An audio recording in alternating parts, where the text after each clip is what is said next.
Welcome to the Mizzle Dub Show. Welcome to the Mizzle Dub Show. Dub Show. Welcome to the Mizzle Dub Show. Dub Show. Welcome to the Mizzle Dub Show. Dub Show. Welcome to the Mizzle Dub Show. Dub Show. Welcome to the Mizzle Dub Show.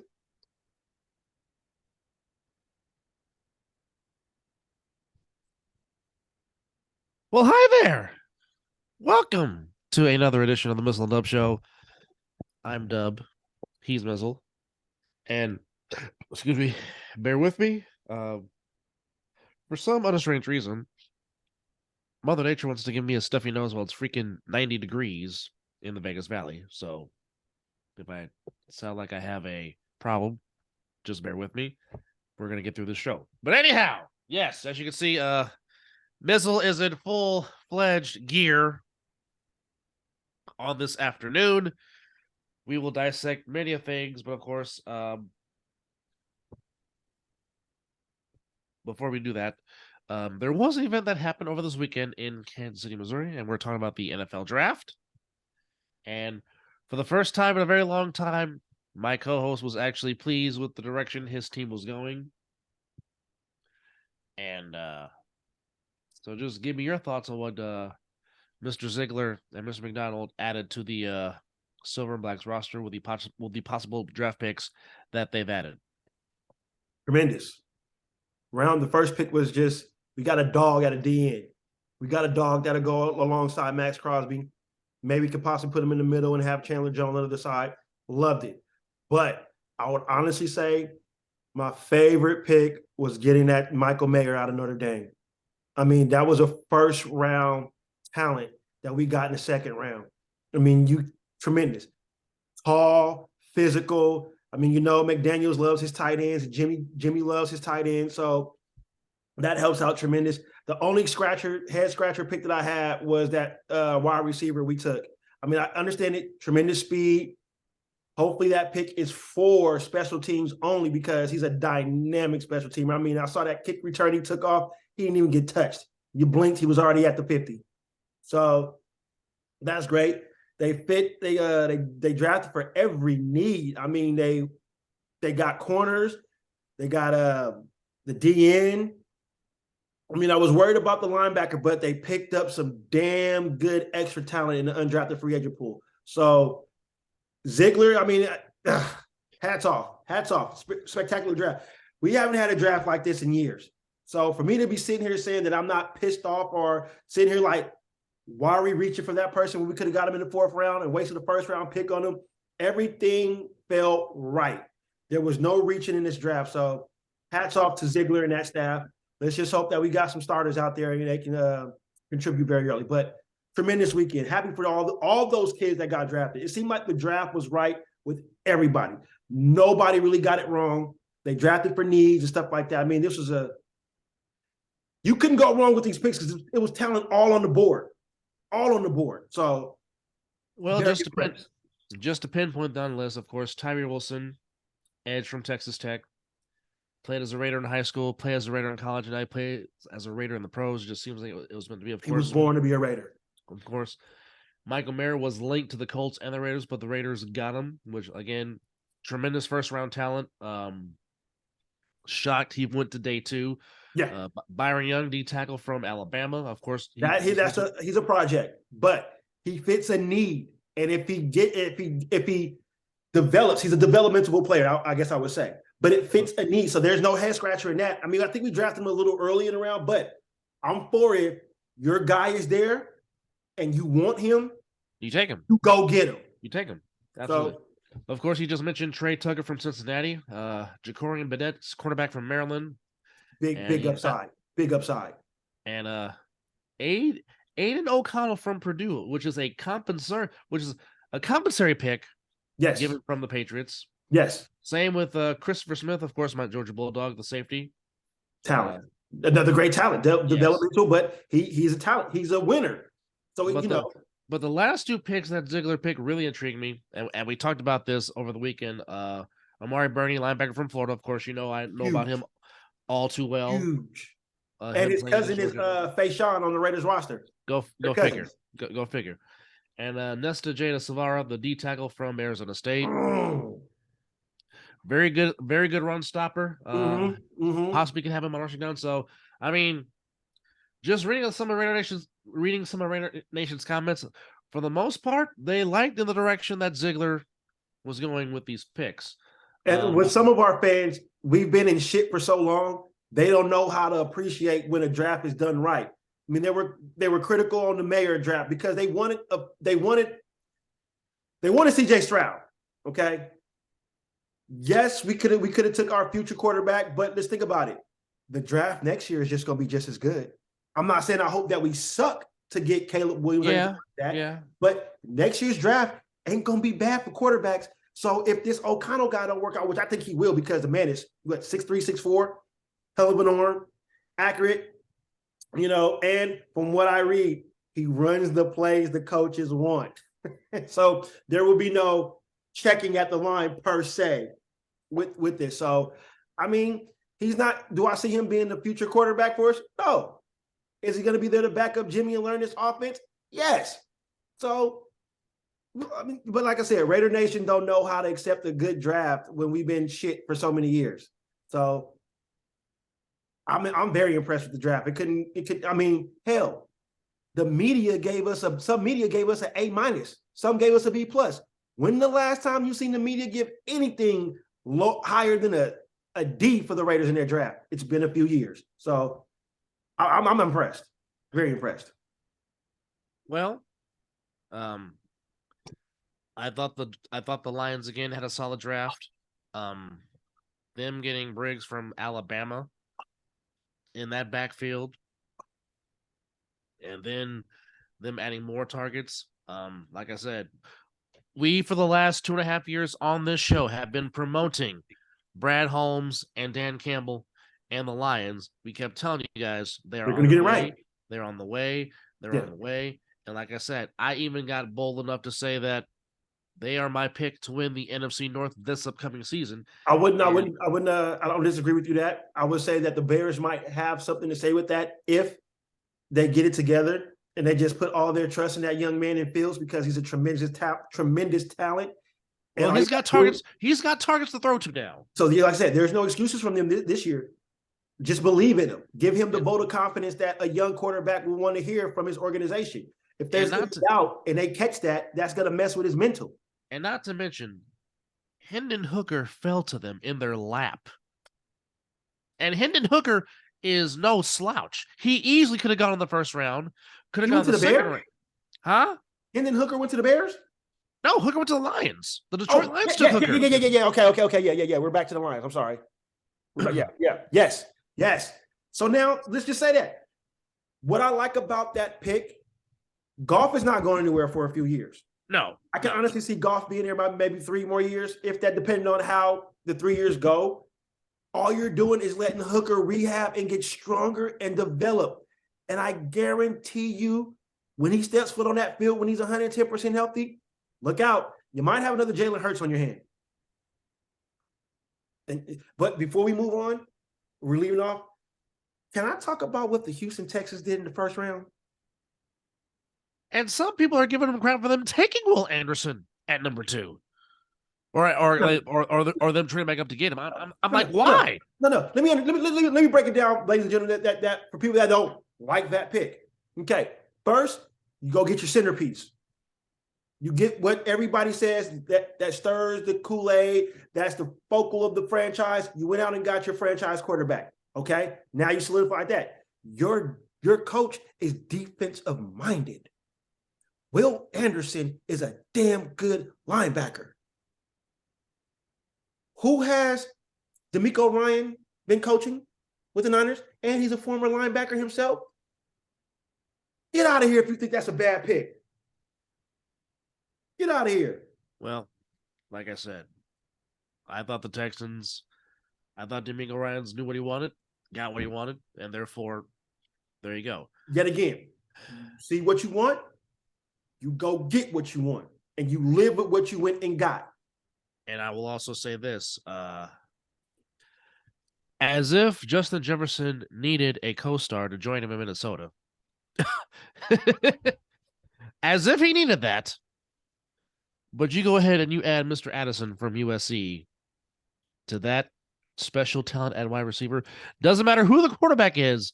I'm pretty sure Kevin O'Connell will get the ball, but also The route Mr. running between those two. Yeah. And then not to mention, you want to give Justin Herbert another target to throw to, which I know you are not looking forward to seeing that for the next few years, twice a year, but Mr. Johnston from TCU gets to join Mike Williams Well, I know and about TCU. Keenan Allen, which I'm shocked that the Chargers took Max Duggan from TCU. That's a head scratcher too. Yeah, because I'm like, Justin Herbert is nowhere near ready to leave. Yeah. And he's just about to enter the prime of his career, which he's going to get a nice raise from the Chargers unless the Chargers just decide to be stupid. But then again, I wouldn't put anything past Dean Spanos because this is the Chargers we're talking about. These are the Chargers, yes, indeed. But, however, that's a very nice three-headed monster to throw to because you know Allen and Williams are going to want to come back and prove that, hey, don't call us injury prone because when we're there, you know what we can do. And not to mention, they're eventually going to add another running back. But back to my team. For once, I'm shocked they did not draft a running back because they normally do that every single year. So that's quite shocking. But what I did like is the fact that they did address the secondary because you don't have Emmanuel Mosley. Yes. More than likely, I love Jason Verrett, but he's probably not coming back. Mm-hmm. So that just leaves you Jatavius Ward as a quarterback. I love the pick, Jair Brown from Penn State. I'm not shocked that they took Jake Moody from Michigan, the kicker. I don't know how Cameron Latu, the tight end from Alabama, just landed in our lap, but he did. Who was very good in the run game, block and can catch. So, and plus you get to learn from George Kittle, so that's always a bonus. Winning. They drafted Luda from South Carolina. They drafted Mr. Beal, who is a project, but he can show you why he could be another edge rusher. Even though I'm expecting that to have Drake Jackson and Nick Bosa be on the edge and have whoever in the middle alongside Armstead, if it's not Kinlaw. They're not picking up Kinlaw's fifth-year option, so that is true. So, but then I'm not surprised because I mean Kinlaw's a talent, but again, the knees. If your knees go bad, that's a problem. I really like D. Winters from TCU. D. Winters is a solid guy. He could possibly go in there and start alongside or take the spot that was maintained by Aziz Al-Shire. He went to Tennessee. Yes. They dropped another tight end, Braden Willis from Oklahoma. But, of course, the pick that I'm giddy about is Ronnie Bell from Michigan. Now, before he tore his ACL, he was going to be a first-round talent. Ronnie Bell can play wide receiver and can run routes, and he would be perfect in the slot for this football team. Agreed. That's a solid. So I am giddy about him and Jalen Graham from Purdue. So I mean, like I said, it was more of what's the need, what's the position, go get it. But like I said, I'm excited for Brown. I think Moody will be fine, but like I said, if I'm giddy about one pick, I am giddy about Ronnie Bell from the University of Michigan. That's a good one. Those are the picks for our drafts for our respective teams. And now, well, first off, before we do that, congratulations to the Arlington Renegades and the DC Defenders. That is your XFL championship game that will take place in San Antonio in the Alamo Dome. The Renegades finished the regular season at 4-6, but the third time was the charm against the Renegades or against the Houston Roughnecks, and they get that big win. But now we tend to the association. The Miami Heat found a way, despite having a bad angle from Jimmy Butler, they find a way to steal game one in the Mecca 108-101. Julius Randle did not play in that game, but nonetheless, Jimmy Butler had 25, Barrett had 26. Butler also had 11 rebounds as Miami gets home court. As the Knicks trailed, or the Knicks led, but Miami came back. despite the fact as that they always do. they always seem to find a way. Always question find a about way. that. They never run away. You never excuse me. You never see nobody shook. You just see that we still got time, no matter how many minutes are left on the clock. Yeah. Well, not to mention, Kyle Lowry got 18 points off the bench. He was huge for Miami. Mr. Vincent had 20. He was huge. Bam added 16. And Kevin Love added 9 to 5 rebounds. I mean, the Knicks got scoring. I mean, Obi Toppin had himself a solid game. Obi had 18 points, shooting 7 to 15, playing 31 minutes. Brunson had 25. Hart struggled. He had 10 points, but again, Barrett was the leading scorer for the Knicks. He had 26. Again, a sprained left ankle. Yep. You've had a sprained ankle. I've had a sprained ankle. It's tricky. Yeah. It's very, very tricky because you don't know. One day it can feel great. Yep. You could go on it, and then the next day it'll baffle up again like a softball. Mm-hmm. You just never know. You just never. And then if you think about wrapping it tight, that's not a good thing either. That's never a good thing when you can't feel nothing. But yeah, True. sprains are. I remember I did mine real bad in the tournament where we were. God, I was killing in that tournament. Oh, I was on my way to a triple double. Oh, about to hit somebody with the AI killer crossover. Killed my ankle. I did not go back. Go back, I said. Now the iPad wants to be retarded. Well, if it's not one thing, it's another. Yeah, that's just how technology goes. But big win for the Heat. They win game 1 of the semifinals by a final score of 108 to 101. But now we've come to this portion of the game to where we're going to talk about this team. Is it Homer time? From the Bay Area.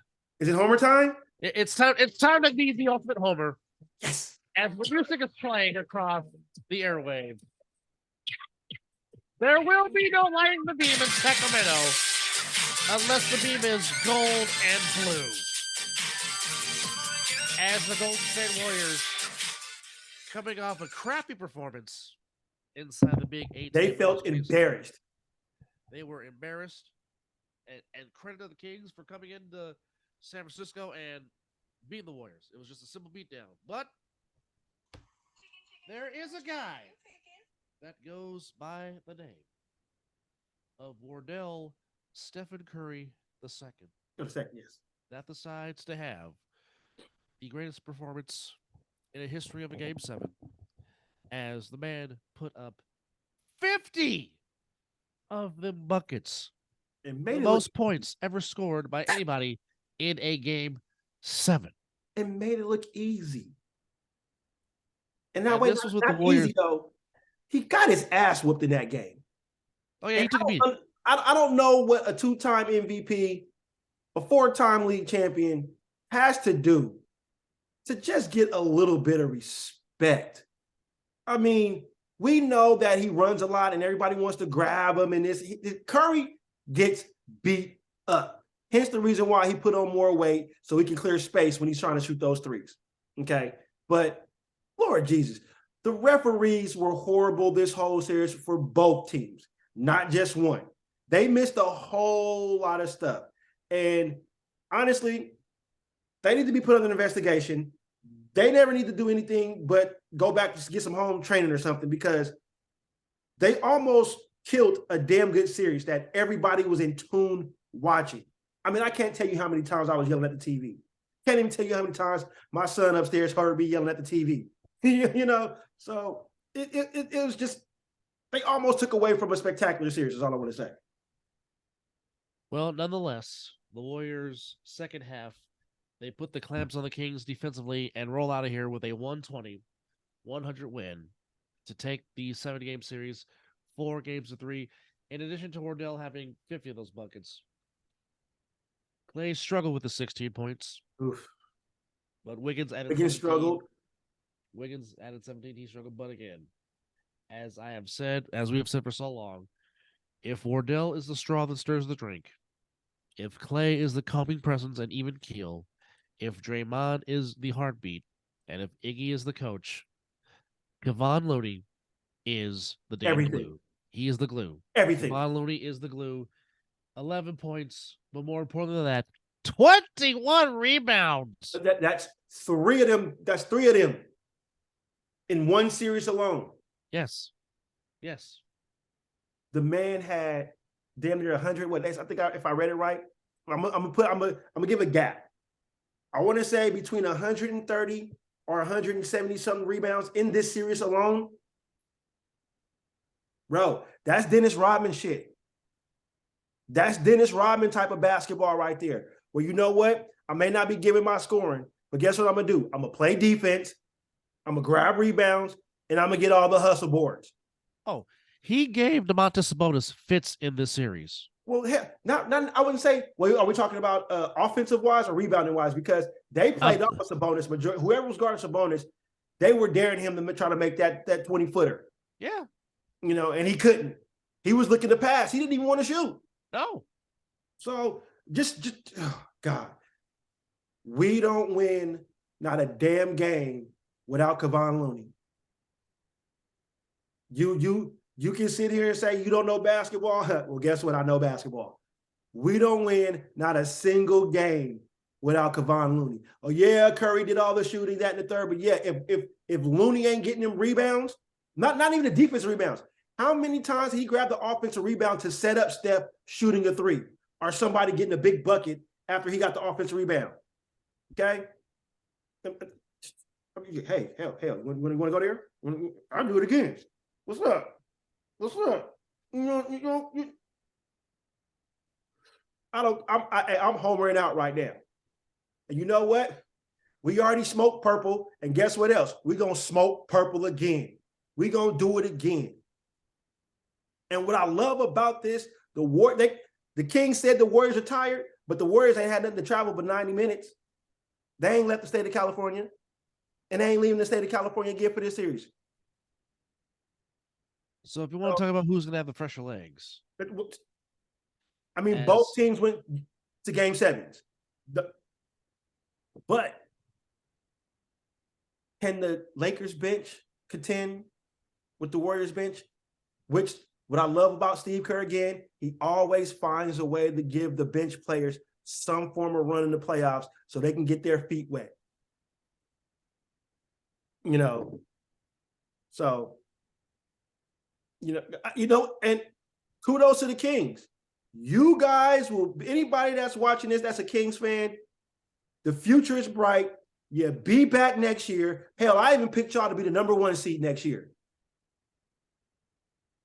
There's nothing to hang your head low to. Y'all took the defending champs to the brink. Almost booted them out. Keyword almost.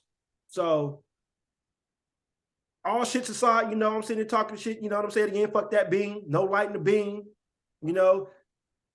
To all those Kings fans that was celebrate like they won the finals after 2 games. And I told y'all to simmer down, young men and women. Like Curry said, when he hit that 3 and walked down the court and gave y'all the thiz face, y'all ain't ready for this shit. Y'all ain't ready for this shit. The man walked into that arena with all the cowbells and everything and dropped a 50 burger on that ass. Without his core helping him out. And he was missing free throws. He could have had 60 if he made his free throws.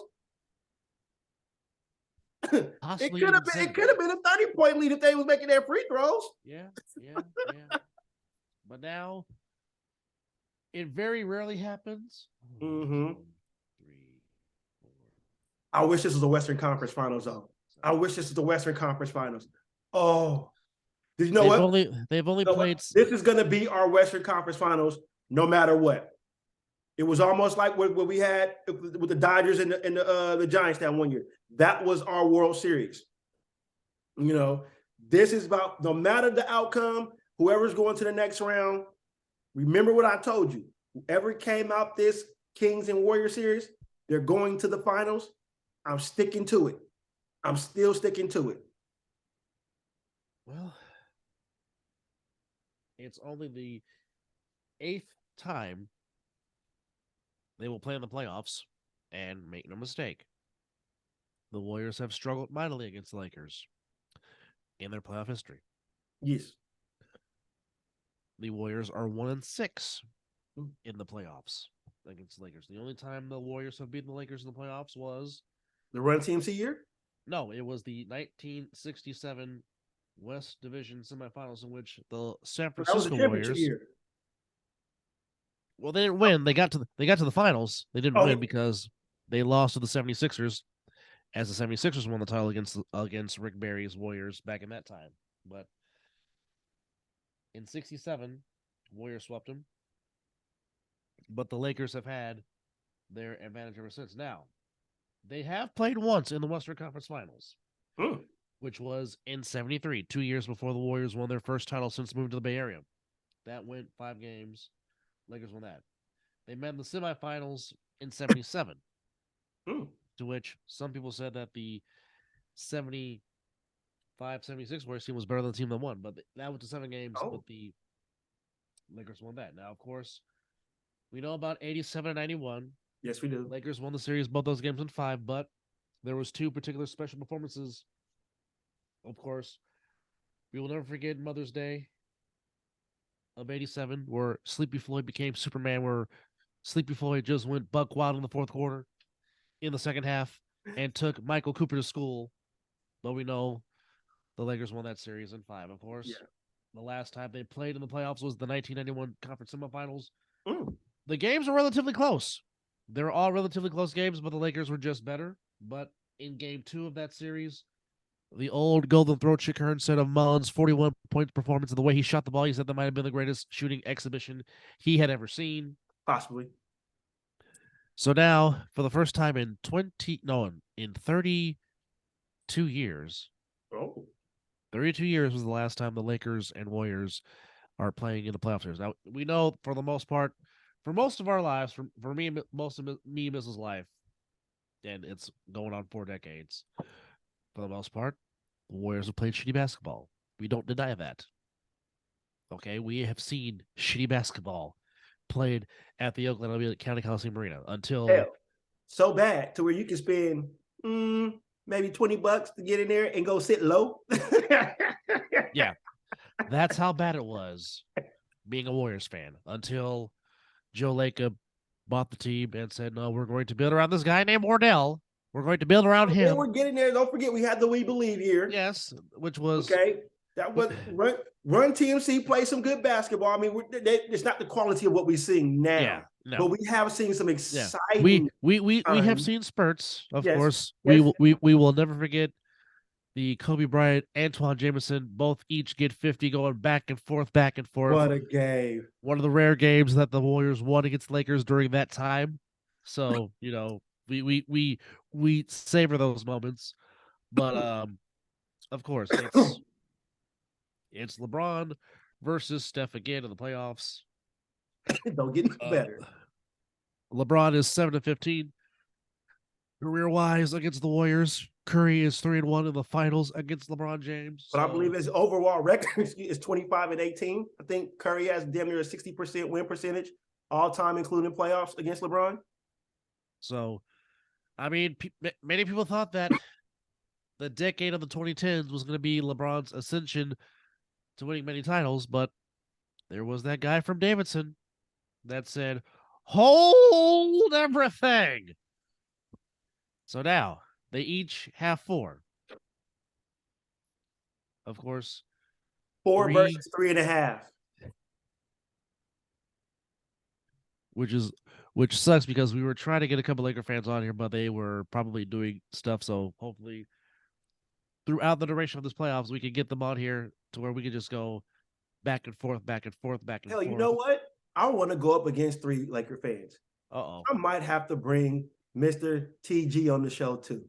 I would love his analysis on this show too. So they can just Stephen A. me. And you know what? I'll battle all 3 of them. I don't care. But you know why? Oh boy. No matter what, I'm still gonna be gold-blooded, still gonna be talking that ish because that's what I do. But no, wait, I ain't no Dylan Brooks though. I'll dish it and I'll take it. So Yeah, Mr. Brooks. I'll just say this. That's the reason. You know what? Honestly, all real like to know, Dylan Brooks is the reason why LeBron turned it up. I mean, LeBron don't need much because he's in the playoffs, but he turned LeBron, and after what he said, I mean, Dylan Brooks put his team in a bad spot. I mean, he poked the bear all right. Yeah. had it, and the first night turned into a 20-point, 20 rebound, or as I like to call the Moses Malone type of game. And see, the thing about this series, ain't gonna be no shit talking in this series. They know each other very well. There won't be there. It's gonna be. I mean, it's gonna be shit talking. Don't get me wrong, because that's what they do in the court. You know, the greats always talk shit. But what I mean is, this series don't need no poster material. They don't need nobody in the media telling them how this game should go. This game is gonna be just hard nosed, back and forth, bucket after bucket.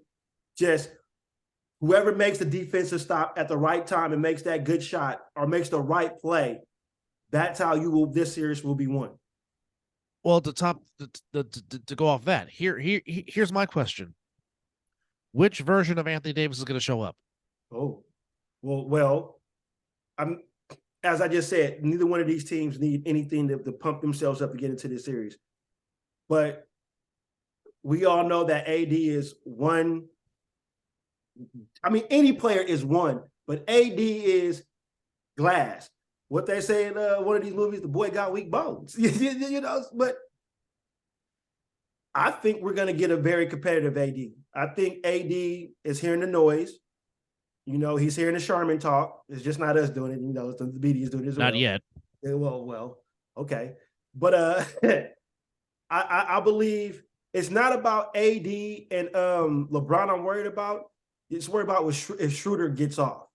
You know, if Hachimura plays, if Hachimura plays like he did against Memphis, you know, that's gonna be a problem. If Austin Reeves plays like he did, you know, it's the core players that I'm more worried about than I'm worried about AD and LeBron, because they're gonna get theirs. If D'Angelo Russell shoots 12 of 17 like he did in Game 6, that's gonna be a problem. If he goes on that 9-0 run by himself, you know. But the thing is, the Warriors can weather that storm, though. That's the thing. But now here's my question to you: is the Lakers bench just as productive as the Warriors bench? I think well, here's the thing. It's gonna come down to the bench. Mm-hmm. It really is. Mm-hmm. Because as we just mentioned, if Hachimura, yes. If Schroeder, yes. If Brown, yes. If they're coming in and they're giving you good minutes and hitting shots, yeah, that's gonna be a problem. But i.e., if DiVincenzo, yep, and if Jordan Poole decides to get his shit together. You beat me to that, because I was ready to bench his ass a long time ago. He just wasn't seeing the floor. Too much dribbling, dumbass passing, and stupid fouls. I understand it, and what I love about the core is they all kept talking to each other, building them up, talking about we need him like that. Yeah, nah, bruh, we playing a lot better without you. I understand to keep the morale up and being team leaders, but yeah, Poole. But also, if Kuminga gives you good minutes like he did, keep it coming. If Moody gives you good minutes like he did. There you go. That's the name I was waiting on. Okay, because like I said, I mean, heck, even Patrick Baldwin Jr., even in his sparse time, Patrick Baldwin Jr. has a tremendous skill for a big man. The man can play. He just hasn't got enough play time yet. But I mean, there might come a time where he might have a big game in the series. I might see some foul trouble by somebody to where his minutes are going to be needed. Yeah. But again, I'll say this. It's going to come down to this. If Kevon Looney is rebounding the way he is in this series. Oh, well, it's going to be battle. And if he's out rebounding Anthony Davis, because Looney is going to give you everything he's got. Yeah. Because like I said, the man is an Iron Man, because LeBron's going to get his. Yep. Curry's going to get his. Yep. Clay's going to get his. If he decides not to have a little. Do not tell me that Klay Thompson is not going to be motivated. Yeah. To play where he grew up, watching his dad play basketball, watching his dad help Magic and Kareem and Byron Scott and James Worthy raise banners. If you don't think Klay Thompson's not motivated to come back home. The quote that Klay said, I believe he said, I waited 10 to 12 years for this.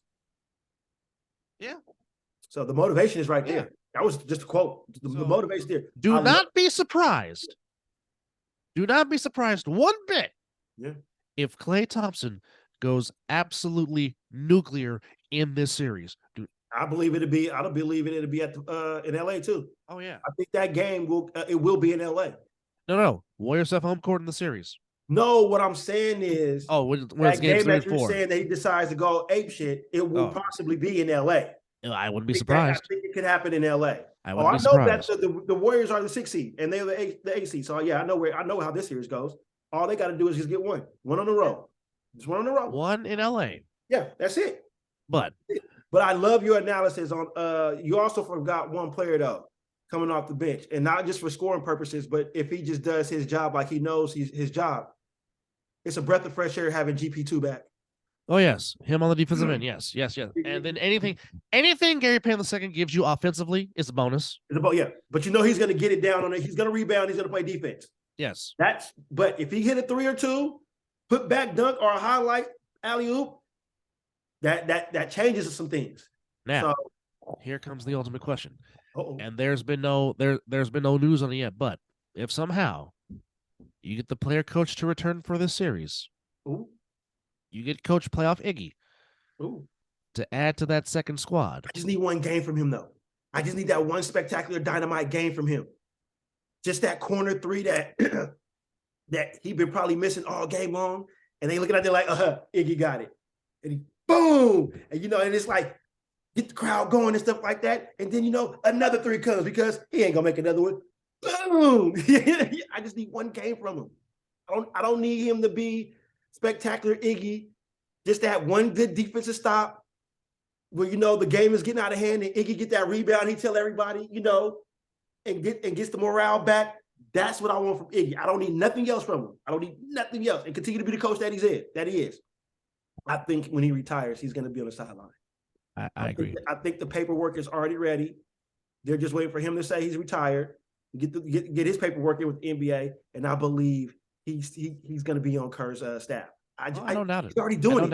I don't doubt it. He's already doing it. So, I know who you're picking. You know who I'm picking. Yes. How many games? It's going 7. Is it because that's what you think, or that's what the NBA wants? My heart says 6. Okay. In my heart, my basketball knowledge, it says 6. Because it's gonna be but I'm gonna say 7. I'm not gonna even say that's what the NBA wants because it's what it's gonna be. But it's Dubs in 6, but Dubs in 7. Okay. If I was a conspiracy theorist, I would say it's 7 because that's what Adam Silver wants. The analysis in me says 6. The fan in me wants a fucking broom and wants a sweep, obviously. 4-1?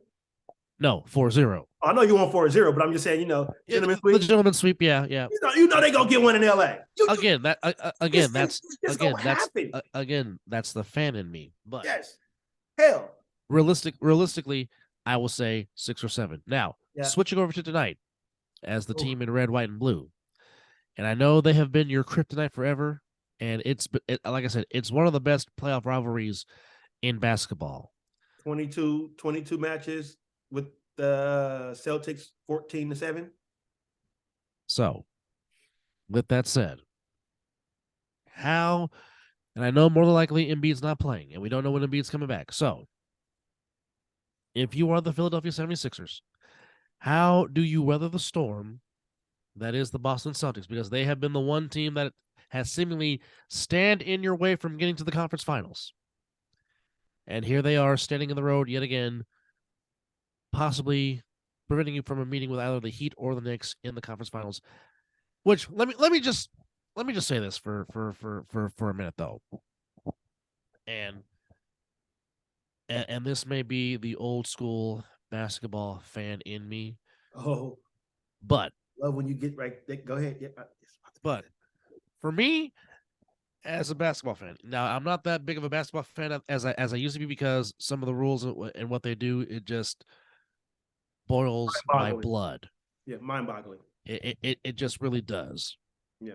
But from this perspective, To have 3 of the old guard teams in the Eastern Conference be a part of the Eastern Conference Final Four warms my heart. It really does. To have Philly, to have Boston, and to have New York, to have those 3.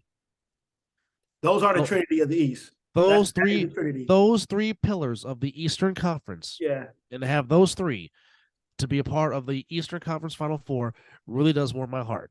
The only thing that sucks is that the Spectrum and the old Boston Garden are still not in operations. Otherwise, it would really make me complete. It really would. Because as I've said, there's nothing more special than seeing playoff Madison Square Garden. And you're seeing it in both the Flyers and the Knicks, which tonight there's a game 7 in Madison Square Garden between the Rangers and the Devils as that series is tied 3-3. I will be paying attention to that game very close because, like I said, playoff Madison Square Garden, be it with the Rangers or be it with the Knicks. Hell, the old Big East tournament when it used to be at the Mecca. Allen Iverson against Ray Allen. Playoff atmosphere in Madison Square Garden, I promise you, is nothing like it. And like I said, when all arenas have a playoff atmosphere, it's fantastic. But I'm telling you, it's called the Mecca for a reason. Straight up. It is called the world's most famous arena for Watch game 7 between the Devils and the Rangers tonight, and you'll understand why I'm saying what I'm saying about Madison Square Garden. But the floor is yours, sir. How do the Sixers get by their kryptonite that is the Boston Celtics? As he takes a puff.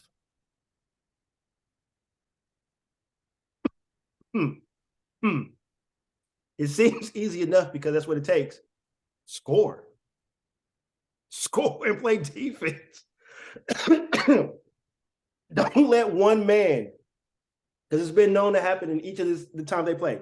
Don't let Brown or Tatum just single-handedly destroy you. And somebody, please keep an eye on old-ass Al Horford. Because he will get hot and shoot anywhere behind the perimeter and make it look like he a guard.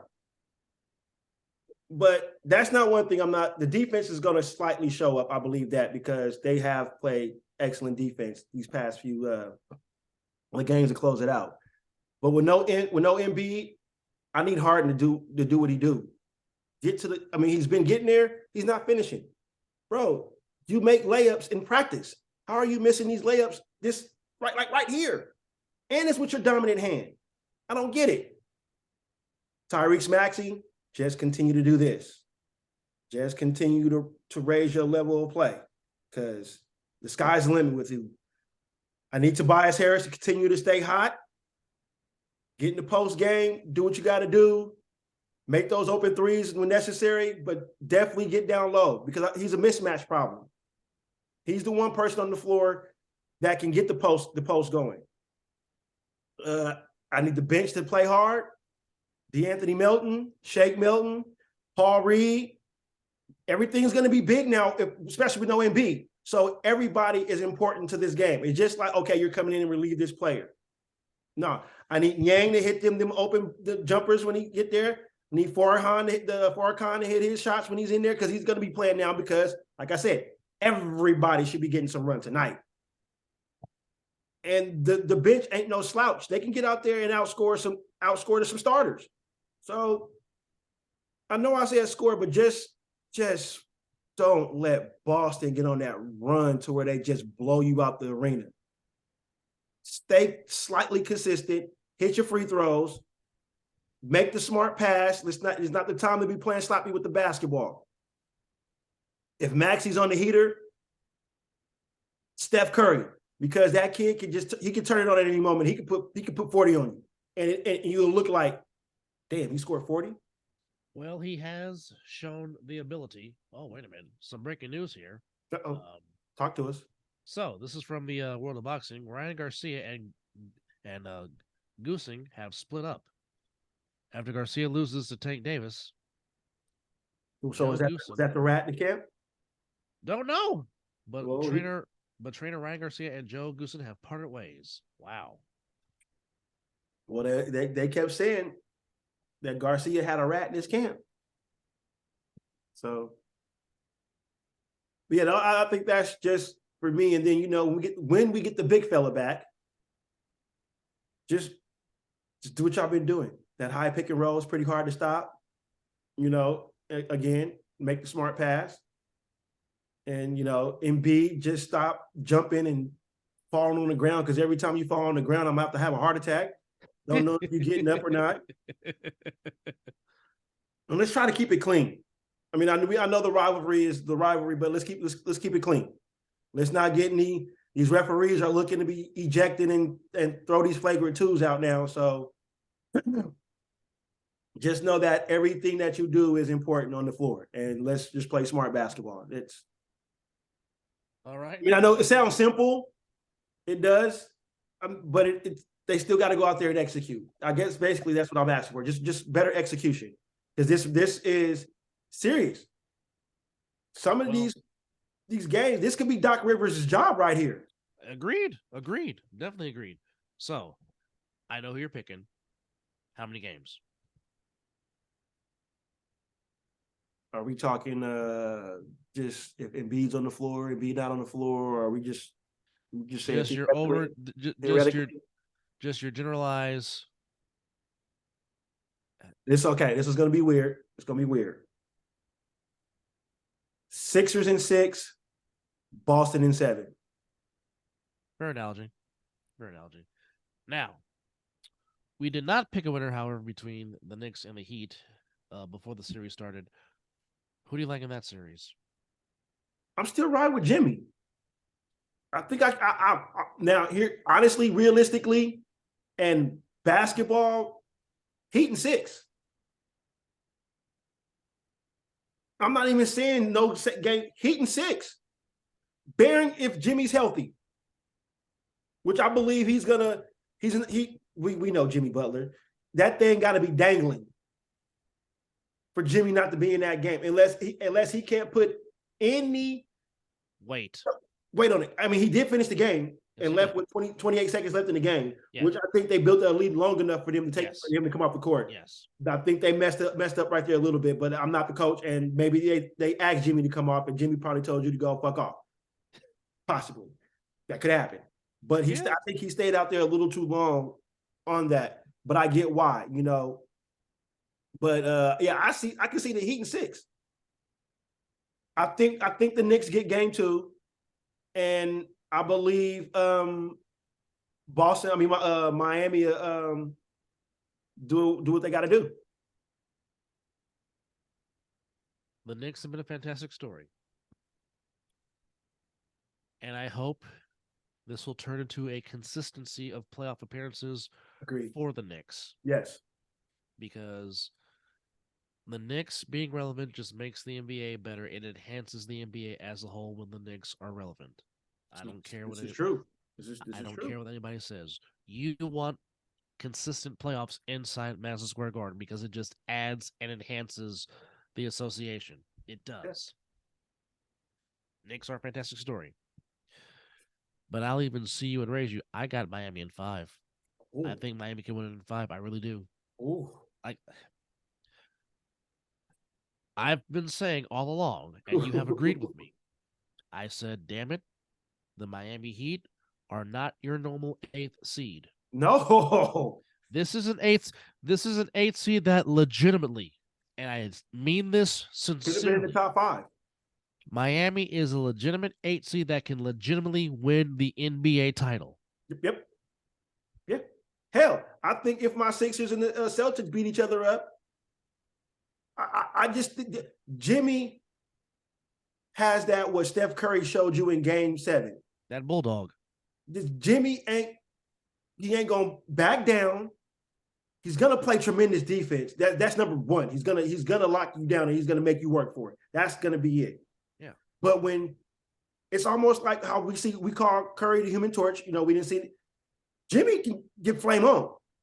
We seen it against in the Buck series. And that's not Jimmy Bucket, and that's not Jimmy shooting threes because 3-pointers is not his strong suit. No, I'm just talking about backing you down, fade away, getting to the bucket, baseline jumper, mid-range jumper. That's his Human Torch mode. But when he adds in the 3-pointer, oh shit. Well, you might as well just, you know what? Good luck. So, and again, yeah. as we kept, I mean, it sounds like we're preaching to the choir, but again, it's just Pat Riley, Eric Spoelstra have just preached that culture, and that culture has been a consistency of winning. Because I mean, a lot of people thought once number 3 retired, that the Heat was just going to go back into mediocrity. No. And Jimmy Butler said, "No, this," as he said in game when he put up 56 against the Bucks in Game 5, he straight up said, "This is my shit." "Quote unquote, this is my shit." He ain't cooled off since that game. Yeah. Okay. He has not cooled off since that game, and that's the arena. Okay, the arena, formerly known as American Airlines Arena. Yes, it's the house that Alonzo Mourning and Tim Hardaway and Pat Riley built. Yes, it became Dwayne Wade's house. But right now, Jimmy Butler is the tenant. That's his place of palace. That is his palace of peace. Yeah. Well, and then when you see Jimmy Butler like that, and then when it oozes off on your teammates, was it Strauss, Strolls, whatever he pronounce his last name. Boy can shoot. Yes, he can shoot. Yes, you know. So when he not to mention, Bam, when he wants to, can be a walking double and a walking triple double any day. And he'll get those quiet triple doubles. Yes. Like 12 points, 15 rebounds, and like 11 assists. And you like, I've been watching this whole game. What did I miss? You know. So yeah, I would say this: I would not be shocked if they do win in 5. I wouldn't. All right. There's also another game tonight, Game 2 of the Suns and the Nuggets, to which too much Denver. The Nuggets had their way. Too much Jamal Murray in Game 1. Yeah, people. I gotta hold the mic for this. Too much Jamal Murray. Denver's winning 2-0. Jamal Murray right now, talk to him, is showing the world, hey, do you remember me? Remember my name? Yes, I tore my ACL in the bubble, and it fucking hurt. But dadgummit, I am still that same guy I was that can shoot buckets and make buckets. Okay, everybody wants to talk about the Joker, rightfully so. But hey. You watch out for that 2-7 wearing that Nuggets jersey, because he has been super spectacular in this playoff series, as he went for 34 in Game 1. So imagine if he just 34, just he can give you 28, 28, and you still good. But if he again, if he gets on that heater, and he can shoot. Yes, he can. And but the thing about it is he was 6 of 10 beyond the arc in Game 1. 6 for 10. That's 40%. That's 40% from the arc. That's a high percentage in NBA. Very high percentage. That's a damn good percentage in NBA. But not only that, he can get to the bucket. Yes, he can. But here's the thing. If Aaron Gordon has another performance like that, as he did in Game 1, which he shot 9 of 13 from the field, 3 of 4 beyond the arc, and had 23 points. Which, by the way, that is another Oakland, California product, Mr. Aaron Gordon. Yes, sir. Town business. Anyhow, if he does that again, and not to mention, if Michael Porter. Wait, put some respect on his name. Michael Porter what? If Michael Porter Jr. There you go. Get it right. Yeah. Wait, he told everybody, He was a plus 29 on the floor. Aaron Gordon was a plus 25. Mm. The whole starting five for the Nuggets was in the plus. KCP, Caldwell Pope, plus 10, which, by the way, he can get hot at any time shooting the three. You think Laker fans miss him? You took the words right out. That was coming. I guarantee you, damn right. the Lakers would love to have him back. Mm-hmm. The Lakers would love to have Alex Caruso back. Yep. And of course, in front of the program, Mr. Brian Sullivan talks all the time about how, damn it, why do they let Caruso go? He speaks about that every single time we talk about his game. Anyhow, we know who the Joker is. The Joker's a walking triple-double. He'll probably have another one tonight. And again, I go back to this question for the Phoenix Suns.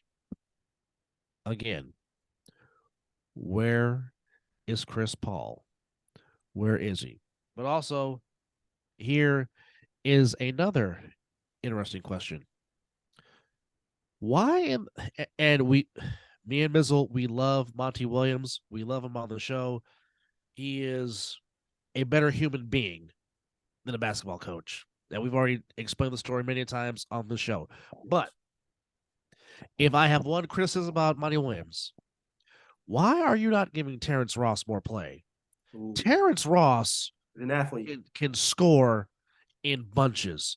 He can easily get you 25 to 30 in the blink of an eye. On the blink of an eye. The man can shoot the ball. The man can shoot the ball. He's an athlete. I'm just not understanding why they're not giving him more play time. Maybe it's a schematic type of thing. Well, sometimes you just have to say screw schematics and be like, you know what? I need to win because you got to try something different. Yeah, you're trying to get to the finals. Yeah. Okay, we know that Chris Paul is on his last leg. I think this might if they don't get far, I think this might. Okay, I don't know how long Kevin Durant is staying in Phoenix, but Kevin Durant is 34, and the last couple of years, Durant has been seriously injury prone. Okay. Yeah.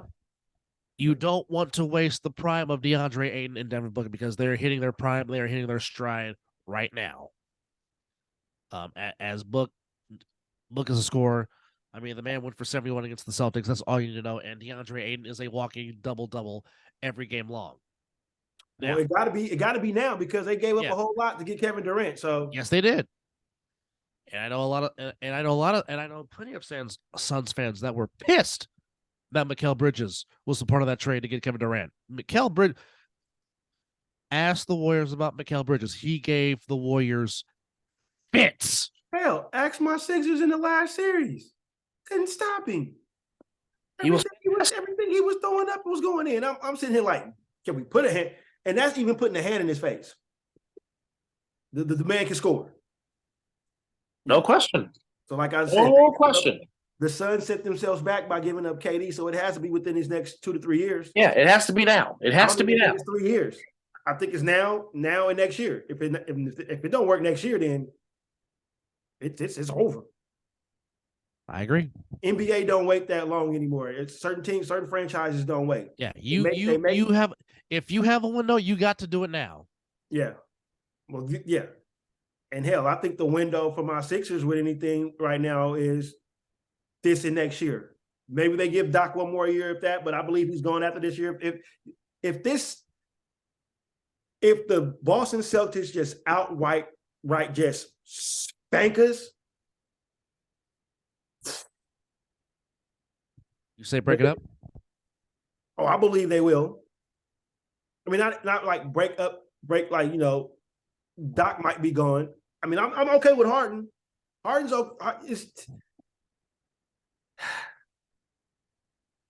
doesn't have to do too much in this offense per se. Just be the facilitator, get to the free throw line, make the layups when you get there, but give the ball to Embiid and hit your threes every once in a while. So he doesn't have to be like the big star like he had to do in Houston and stuff like that. So I wouldn't say that he would be the issue and has to go. But if Doc can't find a way to make this a competitive series, then I believe that it's time to move on and let's see who else can come in here and try to run this ship. I mean, Doc has been in the playoffs each year he has been there. Correct. I believe bounced in the first round by Atlanta, bounced in the second round by Boston. The heartbreaker against Kawhi Leonard in Game 7, which I know is a very painful pill to swallow. I know. I cried with Embiid. Hell. And you know the hard part is, I think I melted because I'm looking at the ball. I'm looking, and I just, you know, that meme where dude just, you know, the dumb meme when he just melted. Yeah, that was me. Yeah, that was that. Yeah. And that's the year they went up, and then Kawhi broke my heart again because he beat the Warriors. Yeah. So he 2-0 me. a depleted Warriors team at that, but nonetheless, it gave him a second ring and his second Finals MVP, no question. But as always, I'd like to thank you for tuning into this afternoon delight edition. What do you know of the Mizzle and Dub Show? And for once, we went apple to apple. He's on his Mac, I'm on my Mac, and thanks be to the good Lord, and wait, no technology issues. Right? No freezing, no pausing, none of that. So I guess we need to be working with the same product, I guess. Well, hopefully we can get back to that. That would be spectacular. But no, we thank you for watching. Of course, for those that came in on our NFL draft show on our Instagram page, thank you again for coming on and sharing us your thoughts in the comments or coming on live on camera. We thank you again. Definitely we'll have to do another live edition on our IG page, which again it is Mizzle_and_dub_show on Instagram. That's where you can find us. Of course, you can always catch us on our Facebook page, which has been the designs have been brought to you by his son, my nephew Zordok, aka the Super Dope Beat Maker, who just continues to add to it. So to our subscribers, we thank you. To our followers, we thank you. And we hope you enjoy this edition as we talk the playoffs, NFL draft. Go ahead, sir. Also tell them about your tackle football thing, the YouTube. Yeah, so of course, as you know, I've been doing play-by-play for high school sports since September of last year, but also this year for the spring season, I've been doing color commentary for the A7FL, which is a 7-on-7, no pads, no helmets, tackle football league, which some say it's kind of like rugby, but it's not. But it's 7-on-7 football, like you do 7-on-7 in drills in the NFL, but it's 7-on-7, no pads, no helmet, tackle football. Of course, every Sunday we do 4 games a day. So the first game literally starts at 11 a.m. The last game starts at 7 a.m. So literally I am at the field from about 11:30 to almost 9:30, 10 o'clock at night. But also, if you want to catch and hear your boy do color commentary, you can go to a7fl.tv. You go to the A7FL YouTube page. And you can also, for those that live in the Vegas Valley, it also airs locally the 7 o'clock game on Fox 5.2 and Cox Channel 125. So, just trying to put it out there as your boy is working towards his dream of being in the booth big time someday doing play-by-play. But for those that do tune in to watch, I humbly appreciate you and thank you mightily. And for those that subscribe to our page on Instagram and on YouTube, we thank you also. So with that said, he's Mizzle. I'm Dub. He'll be rooting for his beloved 76ers tonight. And of course, tomorrow it goes on between the Warriors and the Lakers. And again, we will try to get some Laker fans so we can, I guess, go full-fledged PTI debate with Laker fans during the duration of this semifinal round of the Western Conference. But again, we thank you. And well, actually, you know what? It's past 5 o'clock, but it's always 5 o'clock some damn where. As we say, good afternoon, wherever you may be. Indeed.